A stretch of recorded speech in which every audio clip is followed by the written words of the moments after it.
Le 12 décembre, à Paris, se tenaient les trophées business de la COSEF. C'est la chambre officielle de commerce d'Espagne en France. Et le prix RSE 2024 de la COSEF a été décerné au groupe Michelin en raison de ses réalisations exemplaires. Pierre-Martin Huette, vous êtes le directeur du développement durable et impact du groupe Michelin. Bonjour. Bonjour. Qu'est-ce qui distingue la philosophie de Michelin en matière de RSE et de développement durable?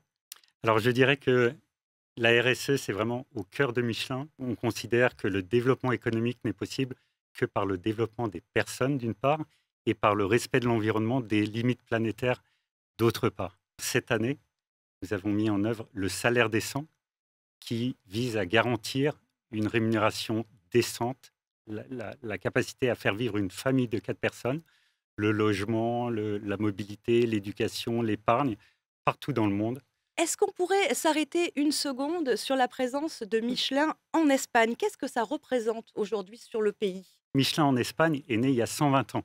Donc on a une présence très forte et on a une histoire longue et belle en Espagne. On a aujourd'hui 4 usines, un centre de test unique au monde. On a une agence commerciale. On a aujourd'hui 7300 employés en Espagne et qui contribuent chaque jour à rendre notre monde plus durable. On a parlé du salaire décent, il y a d'autres initiatives Michelin qui ont été donc mis en lumière lors de ces trophées. Est-ce que vous pourriez nous les présenter? Bien sûr, alors on travaille à la fois sur le thème social et le thème environnemental. On a très à cœur de travailler sur l'inclusion de toutes les diversités au sein du groupe, mais aussi on cherche à avoir de l'impact sociétal. Pour vous donner un exemple, en Espagne, on a eu l'occasion de former plus de 5000 enfants dans 34 écoles sur la sécurité routière. Et puis sur le volet environnemental, beaucoup de choses là aussi, un plan très ambitieux de décarbonation de nos usines, et puis de manière plus locale aussi du soutien à la biodiversité. On a notamment des actions sur le parc de Cabo, près de notre site de test d'Almeria. Merci Pierre-Martin Huette. Merci beaucoup Stéphanie.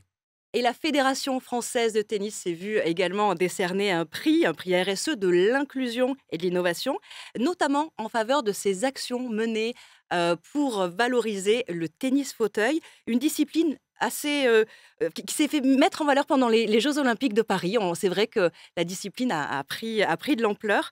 Je crois même, Christine, que la COSEF, indépendamment, a récompensé certains sportifs. Nous avons été très touchés par les Jeux paralympiques, vraiment, par cet enthousiasme, par ce dépassement de soi en fait que nous avons pu voir dans toutes les disciplines.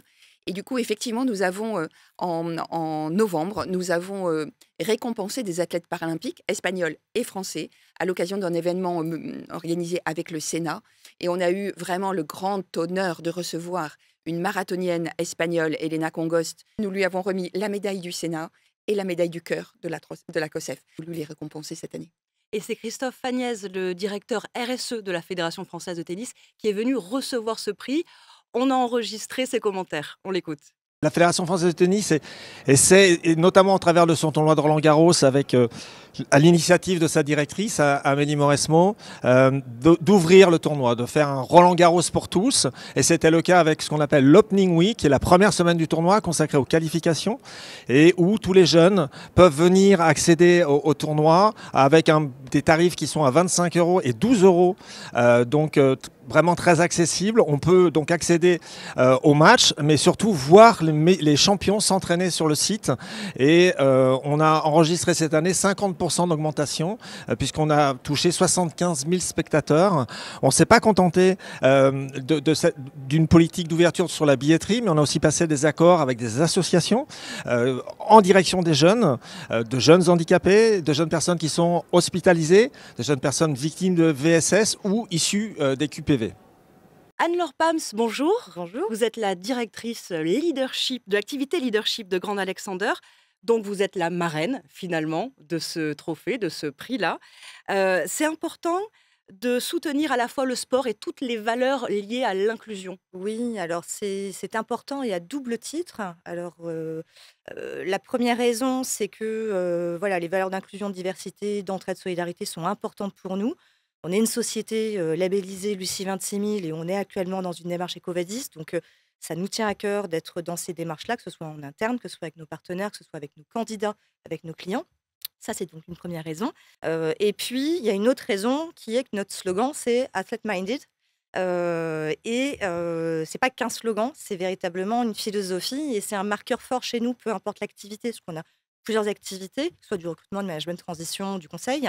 Athlete Thinking, c'est quoi? C'est véritablement envisager sa vie professionnelle, mais pas que d'ailleurs, comme un athlète de haut niveau et on s'attache, que ce soit nous ou avec les personnes qu'on accompagne, à véritablement les faire, comment dire? Les faire réfléchir et leur faire décider d'actions, envisager leur vie comme une succession d'étapes et arriver dans des zones de performance optimales, hein. Donc voilà, le mental d'athlète et la vie en entreprise et les dirigeants qu'on accompagne, oui, effectivement, ça a du sens pour nous. Merci Anne-Laure Pams. Merci à vous.